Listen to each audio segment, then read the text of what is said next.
identified two main problems with participant observation. The first was its slide into a form of empiricism, through which what one sees in the field is conflated with what one needs to know, right? And then the second problem that he identified was the privileging of immediate experience over longer term processes. And so these two problems point us to the need to expand the scope of inquiry, right? Beyond the space of the physical field site and the time of the present, right? So now I think we can sort of agree that most anthropologists have moved conceptually away from a sort of presentist approach to social life and from a bounded sense of locality, but methodologically, participant observation is still the gold standard, right? Because it is considered the best method for capturing the texture and experience of everyday life. And even when data is culled through other methods, which it often is, it's typically thought of as secondary, right, to what we glean from participant observation. So it seems like this is a moment that is ripe for foregrounding the plurality of methods that are necessary for answering anthropological questions and for thinking of research from afar, not as a pale imitation of the real thing, but as generative in its own right. So just to give you a sense of my own projects and the kinds of methods I've taken on, I mean, I've obviously relied on participant observation, but also on interviewing, on archival research, and media analysis of various sorts. And in part, this is because I've always been really interested in the way processes unfold. And both of my books are historical anthropologies, for which I did a fair amount of archival work to get at the changing meanings and practices of caste. I also incorporate historical material into all of my teaching, and I've always encouraged my students to engage with historical literature, not just as a backdrop to their own work, but as a provocation for doing their own diachronic analyses. And you know, it's important to point out that this is nothing new, right? Historical research has a very strong, if heterodox, presence in the discipline of anthropology, and this might be a moment to accord it much more centrality than it has been given, right? I know Manan is going to speak about the challenges of engaging with digitized archives, so I'm not going to deal with that question of, you know, how one needs to rethink archival research as well, right? I've also relied on multiple methods because of personal circumstances, and I think it's worth pointing out that, you know, disruptions to research more often result from mundane things like having children than they do from global crises of one sort or the other, right? So I started my second project on the role of caste in Indian engineering education with a 4-year-old and a 6-month-old, which made the kind of immersive fieldwork that I had done the first time around impossible.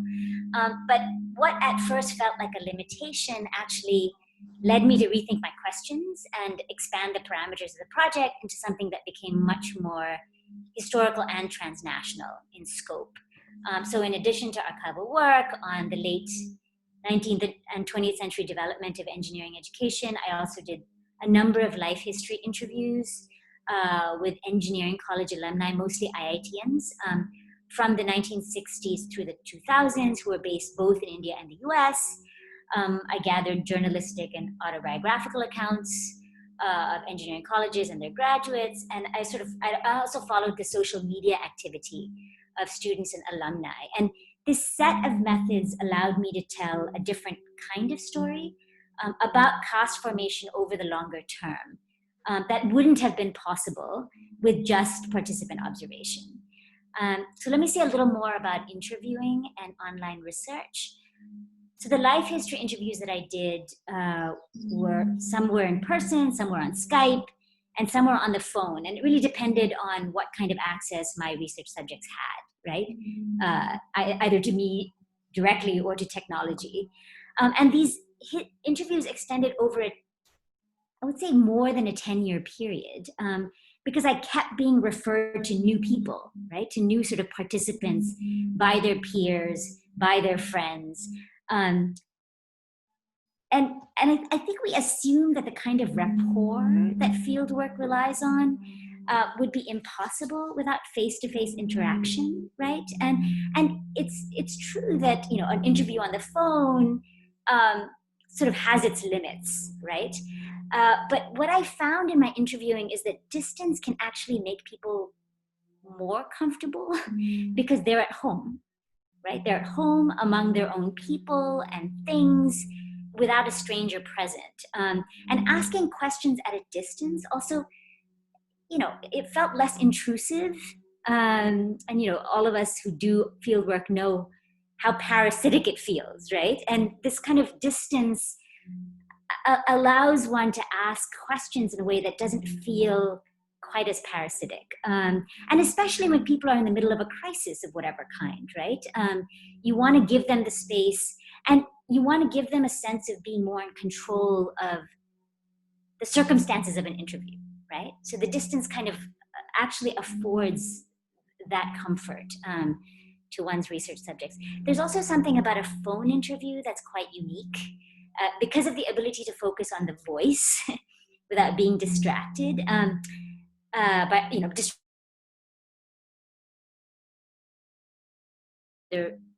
how many of you have read Alessandro Portelli? He's written about the need to attend to the particularity of voice and its integrity. So he writes about how the texture of an oral interview can be lost in the written transcript, which sort of fails to capture the affective qualities of a pause or an emphasis. And I certainly found myself attending far more to the meanings that were being conveyed by someone's speech on the phone, because I wasn't trying to simultaneously take note of all of these other things, right? The broader context. And, you know, the end product for me was a monograph, so I am guilty of the sort of reduction of sound to text that Portelli warns against. But I think that it would be very interesting to think about how the long distance interview, which is going to become more and more a part of ethnographic research, might lend more attention to the qualities of voice, right? And modes of non-textual representation. My projects have also relied on already available digital archives, you know, what we might think of as found evidence, right? Which sort of raises the question of where else beyond the physical field site we might look for ethnographic data. The anthropologist John Jackson, who's worked on sort of race and place in the US, he writes about Harlem as what he calls a quotation marked off space, right?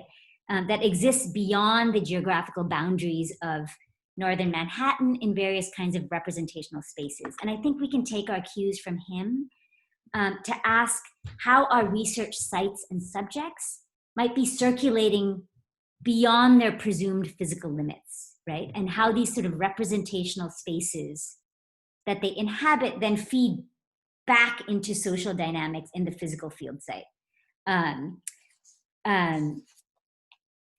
This search for these representational spaces, right, would give us insight into how our research subjects are themselves interacting with social media technologies and for what purposes, right? So one way to get at the social worlds of our subjects at a distance is obviously by meeting them on the social media platforms that they use, right? So whether this is Twitter or Facebook or Instagram or WhatsApp, and this convergence, in some ways, I think has the potential of challenging academic expertise in new ways, and maybe one small way of sort of potentially leveling the playing field, right? So, and by attending to the platforms and ways that our ethnographic subjects represent themselves, you know, we can ask, and this is a question that's been asked in different ways in anthropology and in other disciplines, how do our frames and practices of contextualization relate to theirs, right? And of course, it helps to be conducting research on people who are themselves active social media users and self-archivers, right? So in my second project, it certainly helped that these students and alumni are heavily invested in online self-representation. But I think given the ubiquity of social media use, we'd be hard pressed to find any group today that doesn't use media, right, to forge social relationships and represent themselves. So whether it's student activists in India using Facebook to mobilize, or labor migrants recording their journeys on their smartphones, or the Twitter vigilantism of Modi supporters. I mean, there's a huge database out there because so many people are now media producers and archivists in their own right? So, and I think the major challenge with approaching social media as a source of ethnographic data is that it's just the sheer volume of material one can amass and the sort of complicated ethics of using that data, right? That found data. I think it's also important to keep in mind that it's not just our research subjects who have a virtual presence. We do too, as in right now, right? We have a virtual presence. And anthropologists have written about the ethnographic gaze and the extent to which it can be reversed, right? To put the anthropologist herself on the spot. But mostly we've thought about how this dynamic plays out in face-to-face interactions. But now that so much of our presence is also virtual, I think we're open to being surveilled in new and more intense ways by our own research subjects, right? So more and more, I have folks I've interviewed or interacted with in other ways during fieldwork reaching out to me to say that they agree with a Twitter post or disagree with a Twitter post, or that they've watched the Zoom panel that I'm on and have ideas about how I've represented them. So it would be really interesting to think about how the prevalence of this reverse gaze, right, is shaping the way we present our work, both in terms of what we say and where we say it, right? So let me just end up. Mostly what I've talked about is not really related specifically to the pandemic. So let me just say two things about the current situation. One thing it's opened up for me is the potential for doing more collaborative research. So I've started a new project on gold mining in South India, and I was supposed to travel there this summer, but when borders shut down, I was kind of stuck, and I reached out to one of my former students who's now based in India and who's done work on a similar topic. And so now we're planning to work on different aspects of a collaborative project together. And I've also begun collaborating with another colleague who works on gold mining in Mexico. And we're interested in comparing how extractive economies have remade indigeneity in Mexico and caste in India, right? So, and it's not like these collaborations weren't possible pre-pandemic, but I think this current situation has definitely highlighted the limits of individual ability in ways that promise much more collaboration and possibly also more comparative work. And so as the last thing, I'm also definitely seeing how the pandemic is shaping my students' projects, not just in terms of the pragmatics of research, but even in terms of their objects of study, right? So a lot of them are incorporating questions about how the pandemic has transformed the time space of social life and how they might capture this, right? These transformations wrought by the pandemic. I mean, they're also grappling with changes to the future of academic life in general, right? That are the result of these kind of overlapping crises, right? Health, economic, political. So, returning to TRIO, I think maybe the pandemic is also an occasion for more collaborative, comparative work on the neoliberal university, right? As an object of study. So I'll just close there and hand it over to Manan.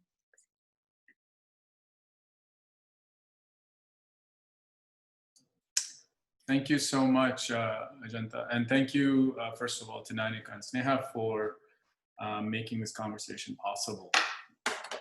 So I will speak today as a historian of the pre-1800 period, mostly, who deals almost exclusively with manuscript materials and critical editions of texts published everywhere from Leiden to Berlin to Cairo to Karachi.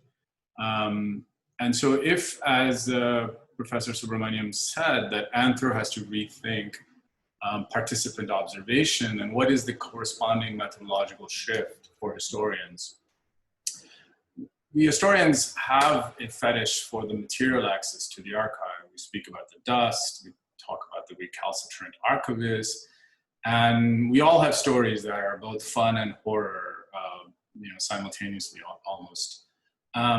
However, I want to point out that scholars have pointed out how, as researchers in the archive, they have been subject to discrimination, to predation, and have suffered health crises from everything from medical crises as well as mental. We do not talk often about those issues when we kind of fetishize or romanticize the archive. And so I guess what I will want to say today is that neither should we turn to the digital archive as a panacea or as a romantic notion of the archive, that the digital archive, or our access to the digitized material has fundamental issues that we should confront. So before I kind of go into my couple of points, I want to put a couple of my basic kind of premises on the table. One, I want to point out that the contemporary modern study of South Asia is always from afar. It is from afar because many of the major centers of research and publication for the study of South Asia are in the UK, in Northern Europe, and North Americas, where most of us in this panel are located right now. It is from afar because if you're a scholar domiciled within South Asia, you have to travel to archives and repositories in the United Kingdom, to Northern Europe, and the US to access the materials you may need to do your work, as well as to read the scholarship. So and on top of these distancing, the historian in Lahore, I mean, I'm from Lahore, is doubly distanced because we cannot even travel to archives in India. So all of this production of knowledge about South Asia that is done by the historian located within South Asia is from afar. And all of this requires money, it requires contact, it requires visa, and it requires many forms of explicit and implicit privileges. So with that in mind, I want to kind of think about the COVID-19 crisis, but I also want to think about the global movement for Black lives and to think about how both of these have brought into relief some very stark challenges that we face in the academic discipline, or I feel that historians face right now. And I do want to say that I think that the COVID-19 pandemic, as well as the global movement for Black lives, are inherently linked and have consequences for kind of moving forward. So I want to kind of say two things. The first I want to say is about kind of the question of accumulation, which I've already hinted at. The violent collection, I must stress violence here, the violent collection of manuscripts and objects by French, Dutch, German, and English from colonial Hindustan is something that has not been taken up by our field in any direct manner. While the brutality of indentured labor, criminal law, manufactured famines understandably overshadowed these particular accumulations, the consequences have been just as profound for the future of South Asia. It is somehow deemed natural for us to travel to British Library or the India Office Library or the Royal Asiatic Society or to Yale or Harvard or Staatsbibliothek Berlin in order to access manuscripts that we need in order to study pre-colonial South Asia. It is naturalized, as in any scholar knows the grant writing processes through which they can hope to attain such access. Since about 2004, the launch of Google Books, we've seen digitizations of print materials in major US libraries. This was followed, I think, starting around 2010, of manuscript digitizations in most major world libraries of materials. I will speak here mostly about South Asia, of materials pertaining to South Asia. This digitized material is another instance of accumulation, I want to argue. That while we imagine the global repositories such as HathiTrust or JSTOR or even archive.org or Qatar Digital Library as making available materials that belong to the realm of global knowledge, these repositories are actually reinforcing the copyright laws of their particular jurisdictions on materials they frankly do not have the rights to display. You may not know, if you're not in Northern Europe or at a university with a library in Northern Europe, in Northern America, that HathiTrust, quote unquote, opened their archive to the few and the rich whose personal libraries held the same book for a limited time. Check out. Now, This was heralded by many with the idea that this was giving them access to the libraries where they did not have it. But if you want to contrast this gesture to the millions of hours of voluntary efforts that have gone into the creation of the so-called pirate libraries or the shadow libraries, such as Sci-Hub and LibGen, where an immense amount of scholarship is available freely for everyone. So the first thing is about this accumulation and how this accumulation is another instance of putting in structures of power and accessibility onto the material that a scholar or historian needs. I want to turn to this question of accessibility now, which is when the scholars were contemplating how digitized materials can enable work that previously required laborious and costly trips to the archives. They present that as a good step in a new direction, and we can look at a digitized manuscript from the comfort of our home. I want to stress that this accessibility is an expensive one. There is a global digital divide, especially in South Asia when it comes to this accessibility. The infrastructures of digitization do not allow those with low bandwidths, with varying degrees of digital literacy, and without access to widescreen desktops, and most consequentially, European languages to access these so-called free collections. Right now, students are protesting across Pakistan because they cannot attend their mandatory classes online because they lack internet access. How can serious research take place? How can we expect a student in Pakistan to be able to log on to the Staatsbibliothek Berlin and download a manuscript? When we put Afar within South Asia, we see how these collections that tout a global service cater really to the same audience that they have always attended to, the privileged researcher from top universities in the global north.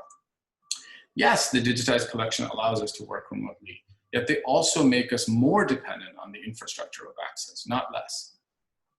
So how do we move forward now that we've had constraints put on our movement by a pandemic and a resulting financial crisis? How do we rethink our disciplines and our norms? In my own work, I've tried to rethink how the post-colonized historians have to make methodological changes. I incorporated walking into my first book, and now in my second book, I've foregrounded the creation of archives themselves as a way to rethink the history of Hindustan. And I can say more about this in the Q&A if people are of interest to me, but I want to say a little bit more than my own personal work. For a while, I've argued that the digitized manuscript should be repatriated to the global community, especially to the previously colonized scholars. This repatriation is both material, as a co-location of digitized archives and local servers, and the capacity of new archivists to create new metadata about these holdings, as well as emancipatory. The conversations compelled by the movement for Black Lives forces archives and libraries to understand that forms of exclusions and racist cataloging they practice as a general norm. They have to confront that history. We have to force into open the ways in which caste hierarchies, religious majoritarianism that is prevalent across South Asia also determine how scholars access archives, how they write scholarship, how they make networks, how they build an argument. What is deemed a subject that is worthy of study? Whose questions are deemed to be important? Who gets cited in the main body of the text and who gets cited in the footnotes? What genealogies of thought we construct? All of this is dependent on the availability, so-called availability and accessibility of intellectual thought. And Black thought, Dalit thought, Shia thought, Ahmadi thought, all of the minorities that are persecuted, that thought becomes segmented and relegated to very narrow streams of scholarship. The movement for Black Lives demonstrates, at least to me, that it is the normal that is the actual problem, not the COVID-19 spectacular event, but the very everydayness with which we have lived our scholarly lives. So the response to COVID-19 cannot be to wait until we can jet to an archive in Paris or Patna. It is to ask how, as a discipline or field or individual scholar, we must reorient our practice of being a scholar, that we must create new solidarities within and outside South Asia, and that we must think about what emancipation actually truly means for the so-called gated communities, within which the archive is the primary gated community. And that gatedness is both material, but also it's digital. The digital archive is itself a new form of gated community that has to be deconstructed. So I'll stop there. Thank you so much.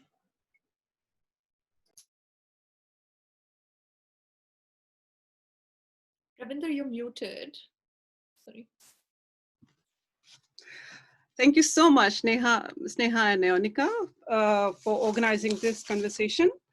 I think I'm going to begin with the question of distance, afar, because the research that I've been conducting the last several years, that begin from a distance.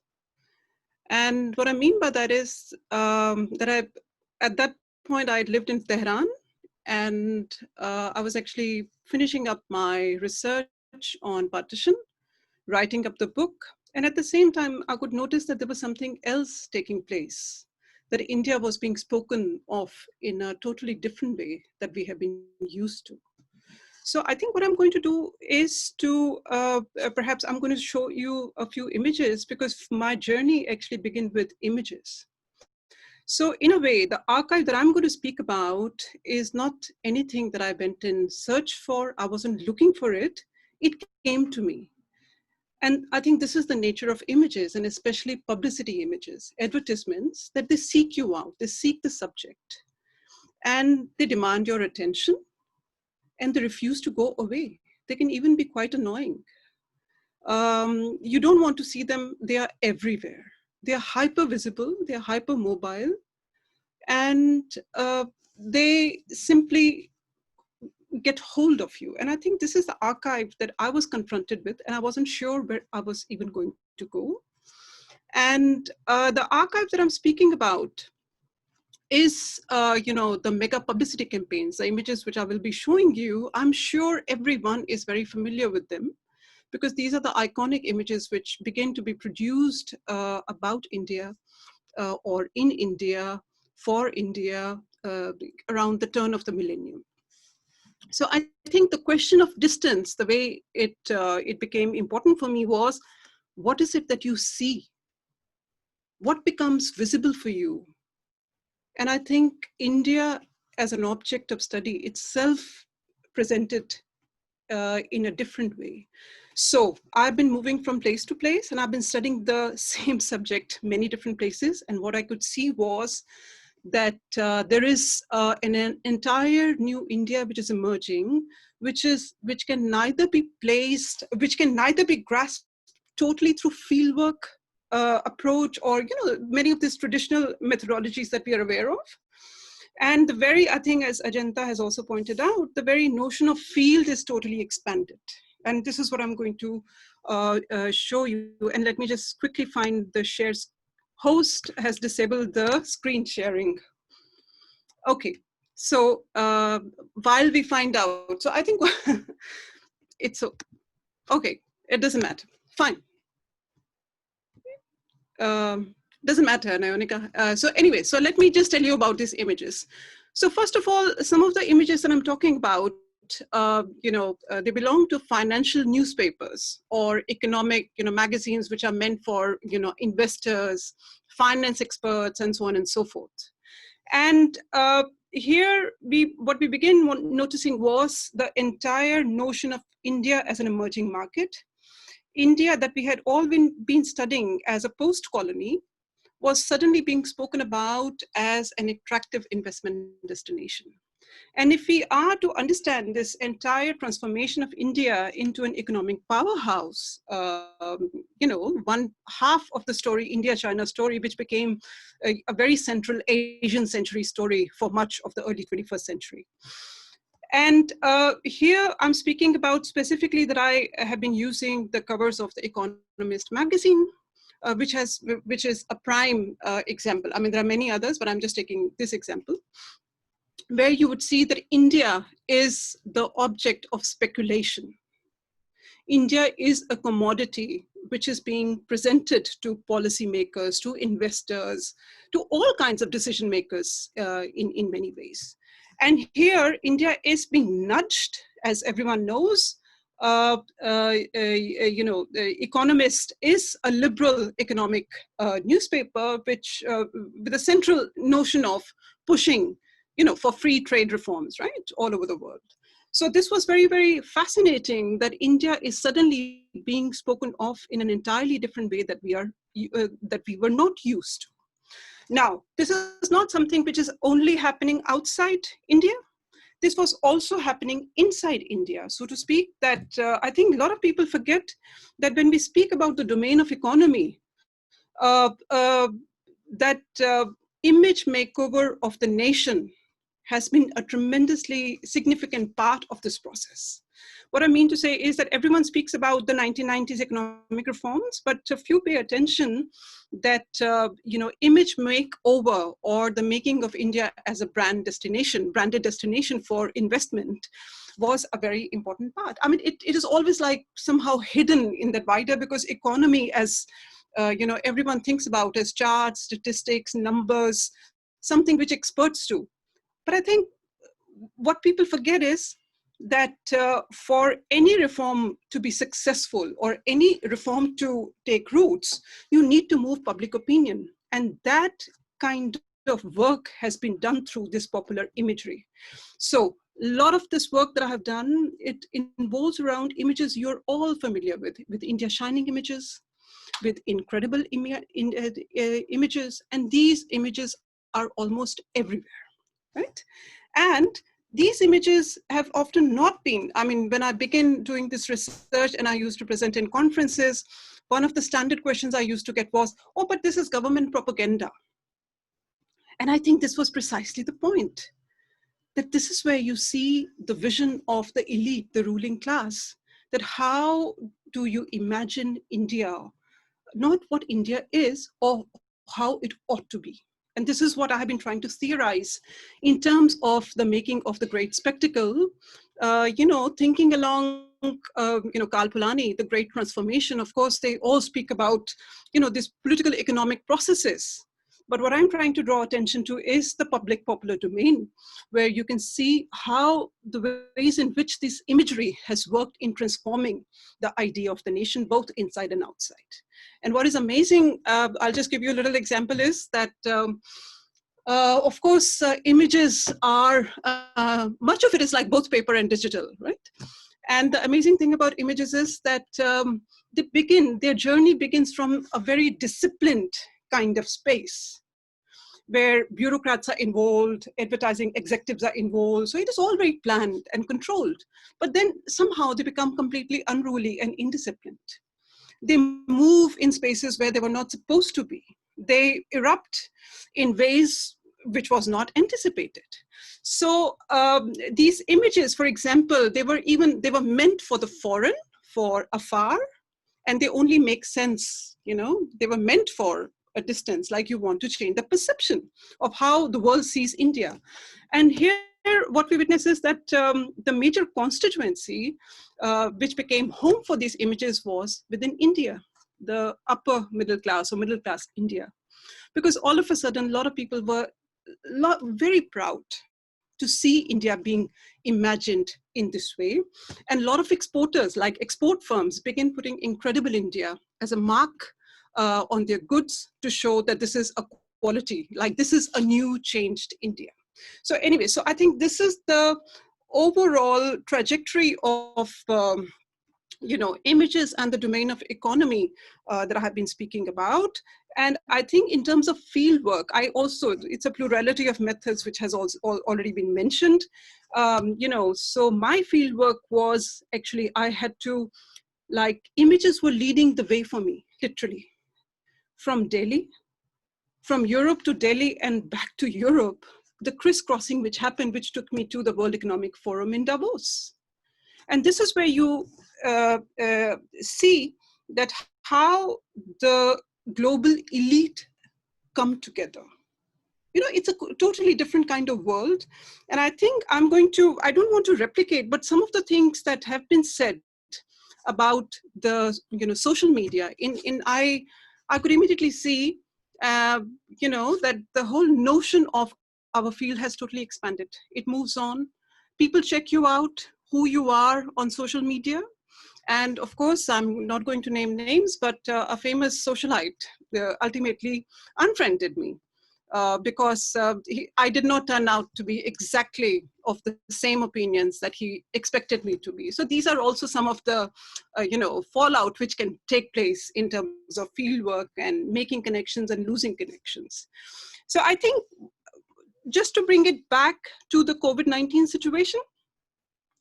So like for me, sitting afar and observing has already been something that I have been pursuing. And I would say that it has allowed me to see things which I otherwise would have failed to notice. So I think collaborative work has begun. For example, we are writing on Corona. I'm writing together with Sumiti Ramaswamy, where you can see the whole geopolitical, geo-economic dynamic, the ways in which it is playing in India and outside, and the whole image world which is being produced. So I think this would be my, like if I was to sort of summarize what I'm trying to say is that images often are seen as an add-on and not always given the place they deserve within the vast, the bigger methodology. These are not illustrations or something that you just, decorate your research with. But actually, it is a very, very rich archive, which is right there in an image-saturated world, where we both consume and produce all the time. And here you can see how it continues to evolve. Of course, the volume is huge. So I think my point would be to bring, images, like it is possible to do image-driven research and to give the due to images as well. I'll stop here. Great, thank you so much. Go ahead. Okay, thank you very much to all of our panelists for an incredibly interesting set of comments. And I think the comments actually did speak to each other in a number of ways. And I don't want to take up very much time, but I quickly want to highlight some of the themes that I thought about and ask if you had further comments. So to start with, actually, the question of Sateja always being from afar was precisely, I think, what Nanika and I were talking about when we had a socially distanced walk one day, which led to us thinking about potentially convening this, which is that in some sense, I think we're being suddenly faced with this, panic all around us that people can't go off and do field work the way they intended to. But at the same time, I think what that moment of panic highlights for us is the extent to which the study of South Asia has always in some sense entailed distance from the place, whether, as Manan pointed out, because the archives of the study of the region are predominantly held in places like the British Library and other repositories in the West, or because the scholars studying the region in a way that's rendered legitimate often come from elsewhere, even if they are South Asian scholars residing elsewhere as we all do. So in some sense, I think that's kind of what prompted us to think about what this present moment of panic about lack of access to the region might open us up to thinking, and this has been an extremely generative discussion for that. I think a couple of things that stood out to me from all of your talks had to do with accumulation, actually, which all three of you talked about, in which I think seems to kind of run through all of these conversations as a theme through which we might think about how we can disrupt the kinds of power relations that have framed South Asian studies all this while, and what opportunities we have in this moment, I think, to produce critiques of that kind of accumulation. So I think in Ajanta's comment, for instance, she talked about reversing the ethnographic gaze, which made me think, I think especially because I spent the morning reading about the collection of biological archives in the context of colonial racial science, and in the ethnographic gaze has necessarily entailed a kind of project of accumulation, and I think it might be interesting to think about what it means then substantively to reverse that ethnographic gaze. What does reversing that form of accumulation actually entail in the methods that we practice in thinking about South Asia? Manan's work, of course, pointed us to the very real violence of accumulation, both in terms of physical manuscripts. I was reminded of the fact that, there was a lot of stuff missing from my archive in Madras, and miraculously, all of it was in British Library. Sometimes colonialism is a very literal thing, right? And I think on the one hand, that sort of thing, but of course, the digitization of manuscripts as well is very much a matter of that accumulation, as Manan pointed out. And I'm curious to, for us to think about what it might mean then to sort of work with that form of accumulation and unsettle it in this moment when we're able to critique it in this way. And then Ravinder's talk, I was really struck when you said images seek out the subject and refuse to go away, and that's entirely true. I still get emails from the railway services in India, which precisely as you described, advertise a certain vision of India that can only be consumed at a distance. And I think I'm curious again about this accumulation that's produced, in this case by the Indian government itself. For instance, the state produces a certain set of images, and I think the state is invested in a certain project of accumulation here as well. And I'm curious if we can think about what these forms of accumulation are, which might seem different, but I think they're all closely connected to each other, and that they're broadly related to a sort of project of global capital and its circulation in the making of this object that is South Asia. So thank you, panel, and I wonder if you could speak to that, and then we'll take questions from everybody else. Thank you.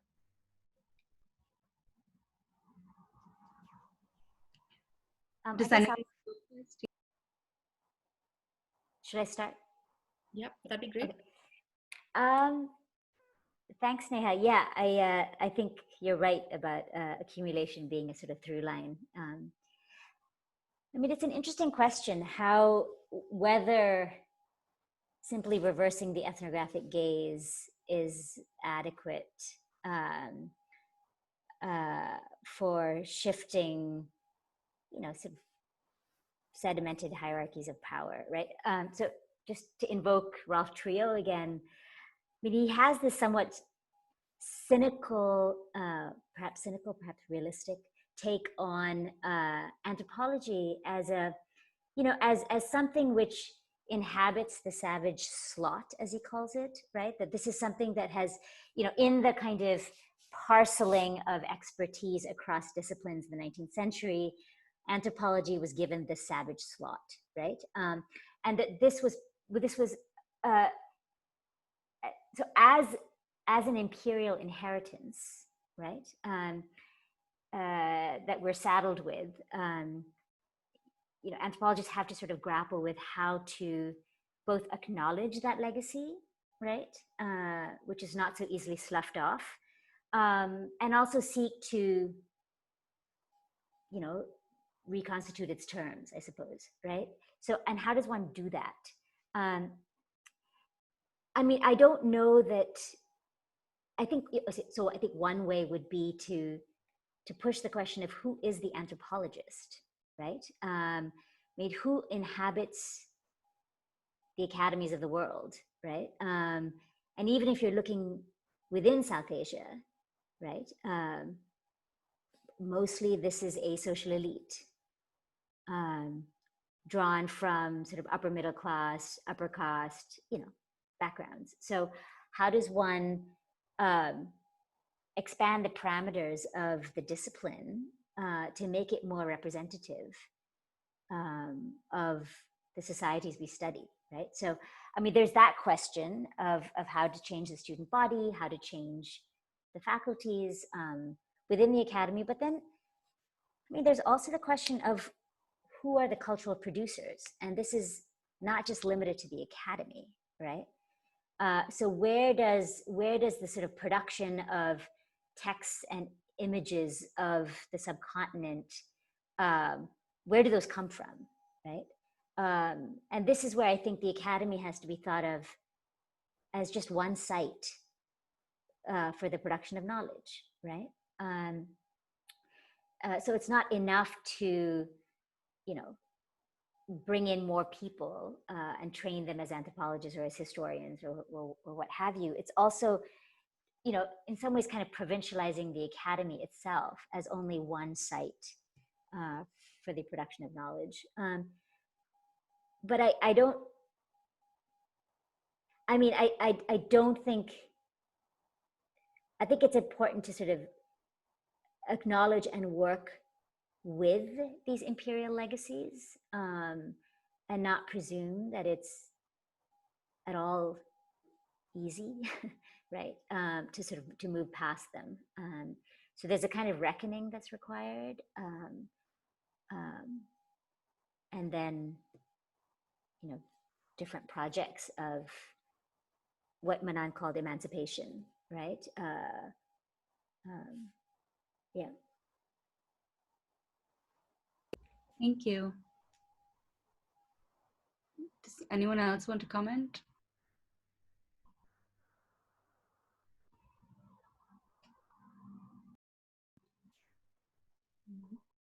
Should we take a few questions then, in that case? So I think there are actually a lot of really interesting questions that are coming out, but we just have time for a few. I'm going to just sort of, maybe I could sort of, one of the themes I'm seeing in the Q&A relates to images and the digital in a way. And, you know, for instance, one of the questions is about how ephemeral they are, or how in some cases they're just not there. Another of the questions around images is really about, again, questions of access, questions of ethics related to it, what's happening with social media at this point. I don't know whether all of you can see the questions in the Q&A. I wonder whether Ravinder or Manan, would either of you like to comment on that? Ravinder, do you wanna go ahead? Images. Okay. I guess some of these questions, obviously, as being pointed out in the Q&A in the chat, is that, you know, media studies is a field that governs with its own criteria and the ways as historians or political scientists or anthropologists we think about what the media is generated, images are generated, and how we participate in that in order to think about mass media is quite important. And obviously from within each field's disciplinary practices, opening it up to becoming more interdisciplinary, so taking practices that are more foundational, more normative in other fields is always, I think, a good idea, because it helps us think about our commonalities as scholars, or not just the fact that, you know, we privilege the historian as a speaker of truth and, you know, nonsense that historians usually do. On the question of the digital, I mean, I do want to respond to a couple of things that are in the Q&A in the chat, which is, you know, digitization is a type of, obviously, a type of mass mediaization of the archive that it is making available, a large archive. But the point that I was making, and I can re-stress, is that the making of the digital is re-inscribing the violence and the hierarchies that created the original quote-unquote archive in the first place. So one of the things that I've been noting over the last few years that I've been working in the digital digitized repositories is the presence of the hand that is used to turn the page when the camera takes the image off the page for our digital repository. And that hand always belongs to a person of color. And so you see the imprint of the anonymous worker who is being paid by Google or by Michigan or by Chicago to turn the physical page that makes the digitized book available to it. That is what I mean when I say that the violence of the archive is being re-inscribed. So when we imagine digital materials to be some kind of emancipatory in itself, just because knowledge is there, I think as scholars, we should be very, very careful about what we speak about.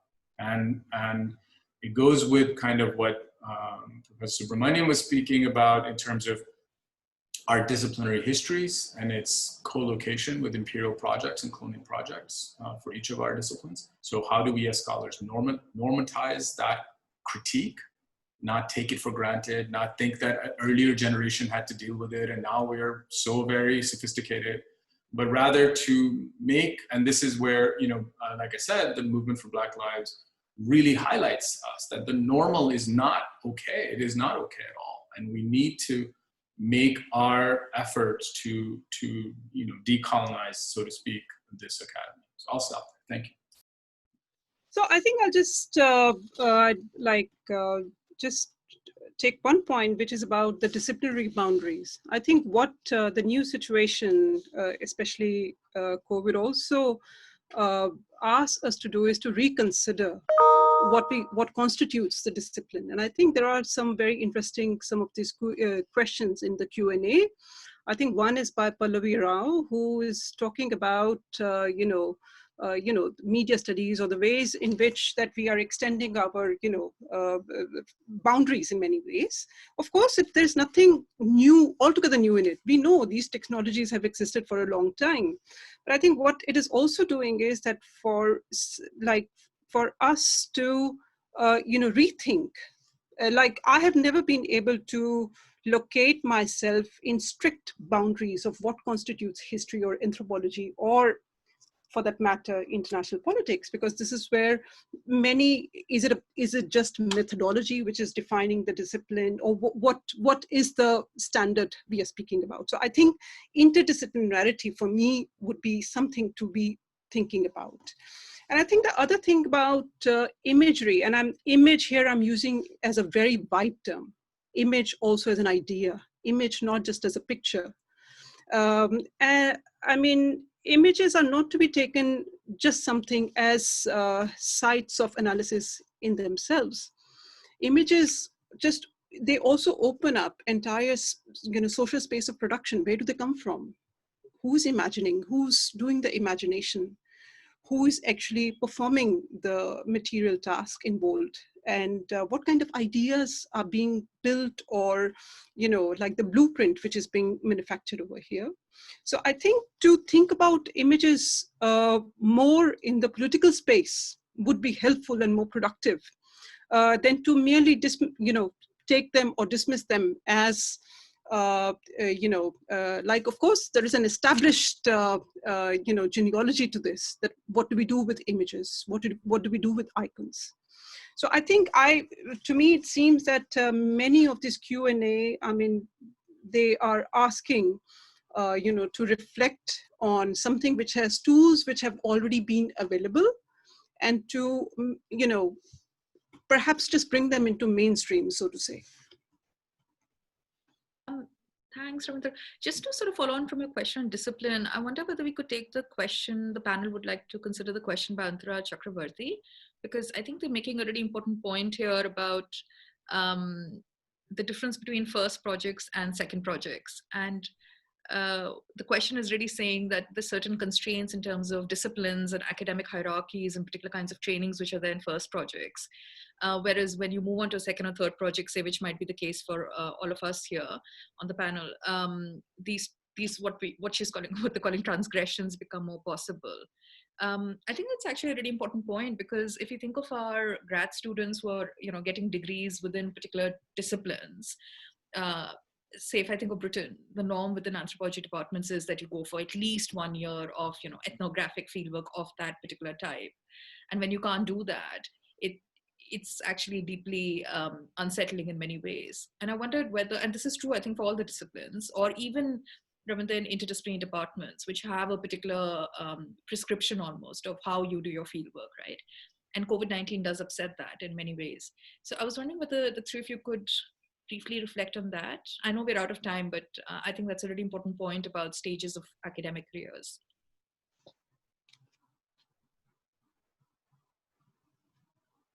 Ravindra, do you want to start? I think that is an important point, that how much, I think I would say that doing the second project also gave you much more liberty to experiment and to transgress boundaries which were not available to you before. And there's also, and so we should not undermine that altogether. But I think if we were to take this current situation that we are in, where, and I think Ajanta had a very good point that for many of us, sometimes it is, real life situations like having kids and looking after them, which makes it impossible to live up to that standard that is always, we are told that we must adhere to. So, so this is not about making virtue out of necessity, but this is about, well, actually, it also opens up many more avenues. It allows you to see things which you may have overlooked. So I think I would say yes, indeed. If only we would work, by accepting and acknowledging that boundaries are flexible, the field, constitution of the field is expansive, then perhaps maybe it will not be so difficult for also first projects to be able to take these paths. I mean, I think it's a sort of, it's curious that so many of us are in departments and fields where, yeah, there's been a sort of long-standing questioning of sort of the epistemological boundaries of disciplines, right? So what is a canon? Really trying to sort of push the envelope on, sort of genealogies of thought, sort of trying to bring kind of heterodox strands within our disciplines to the fore. But in all of this kind of ferment around epistemology, there's a sort of strange rigidity to methods, right? Like we don't try to kind of push the envelope when it comes to methods to the same degree. And I think that that's something that we really need to think about, right? That, thought is kind of revolutionized and practice remains largely constant, right? So this kind of distinction between thought and practice, I think, is present in all of our fields. I mean, we've just, in my department, we've only just started to make a methods course mandatory. I mean, for the most part, we just sort of assumed that students would figure it out, right? As they did their field work or as they did whatever kind of research they were doing. And we're very sort of consciously trying to not just train students in various methodologies, but make them think about the kind of sort of the epistemological bases of methods, right? So what is being presumed when fieldwork is you going out there into some space of otherness, right? To understand sort of culture in its sort of lived form. Like that idea of us going there, the sort of movement from here to there, like all of those sort of epistemological bases of something like fieldwork really need to be thought about more centrally. And I think that all of us need to do this, right? Subject methods to the same kind of critical scrutiny that we subject thought, right, as this kind of rarefied thing. So that future generations don't have to make the choice of having their first books be, legible in some strict sense, and then, approach their second books in a more kind of transgressive manner. No, why should that be a necessity, right? I mean, why can't we really challenge the canon in every sense, right? Not just epistemological, but also methodological. So students can be much more kind of inventive. I mean, I think that this pandemic, I don't know what to tell my students, right? I mean, so many of them have ideas that I can't come up with for how to sort of navigate the current situation. So I don't know that we have the answers. And I think sometimes there needs to be a much more kind of, I don't know, I feel like I'm at a point where I sort of have to defer to my students on some of these questions of where ethnographic data might be found. I mean, a lot of the things that I presented came from my students' own insights, right? So it's anyway, I'm just going on and on now. Yeah.